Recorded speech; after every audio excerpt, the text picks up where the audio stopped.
Abusive relationships are one of the most difficult things to escape from.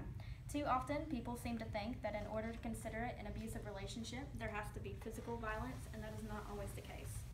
Emotional abuse should be taken just as serious as physical abuse. Typically, people from the outside looking in have a difficult time understanding why someone would stay in an abusive relationship, and unless you are in that position, it is tough to comprehend. A very scary statistic from Safe Horizons states that 1 out of 4 women will experience domestic abuse sometime in their life. Although it is a known problem and is heard about often, most incidents go unreported. Physical abuse is usually what people think of when they hear about abusive relationships, and typically the most obvious for people to see, although that is not always the case. One of the reasons some people tend to stay in an abusive relationship is because they may not think of it as harmful as it really is. Abuse does not always have to be as bad as what some people may see on TV or read about on the news, and it does not have to happen more than a handful of times to be considered a problem. Any level or any amount of abuse is not acceptable at all and should never be excused. No victim should ever have to feel as if they should have to make excuses for the abuser. Although it may not start off as bad, it usually does get worse, and in some cases may even end up in death. According to the Domestic Abuse Shelter website, about 4,000 women die every year due to an abusive partner. That is another reason some people may be scared to leave, because they do not want to be killed.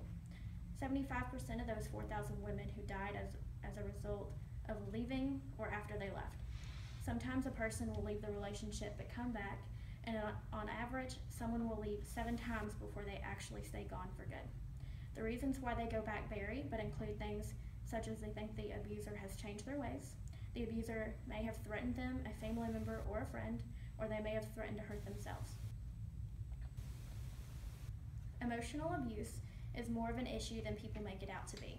It is often overlooked, and some even feel like the victim should just brush it off.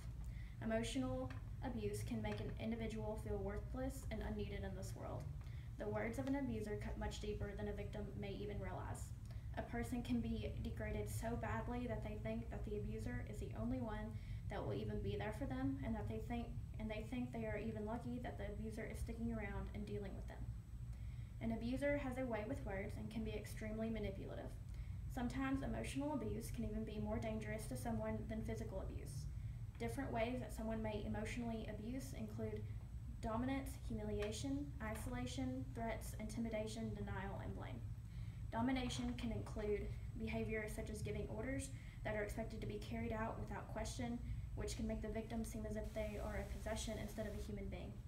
Humiliating may seem like it is just a joke to some people, but when it includes shaming and publicly putting someone down, it can be dangerous to one's self-esteem. Isolation is another way for an abuser to have control. They can make their victim isolated from the rest of the world, including friends and family, just so they will have to be more dependent on them. Threats can be used as a way to keep them around. They could threaten their friends and family or the victim alone. Abusers could use intimidation in ways like destroying property or hurting pets in front of the victim just to assure them that they are in control. Last but not least, they could use denial and blame to excuse their behavior. They will try to blame it on any external force and will not take responsibility for their actions. Control of money and finances is another form of emotional abuse. The abuser can control finances in such a way that they give the victim an allowance or may even withhold spending altogether. Most people may not consider these actions abusive, but being that controlling is definitely a form of abuse. No matter what kind of abuse is being endured, there is always a way out, even if it is not the easiest. Find a family member, friend, or coworker to help you if you are in need. There are smart ways out of an abusive relationship. It is important to know that no amount of or type of abuse should be condoned, and if you know anyone that needs help, do not wait any longer if you have to be that person to help.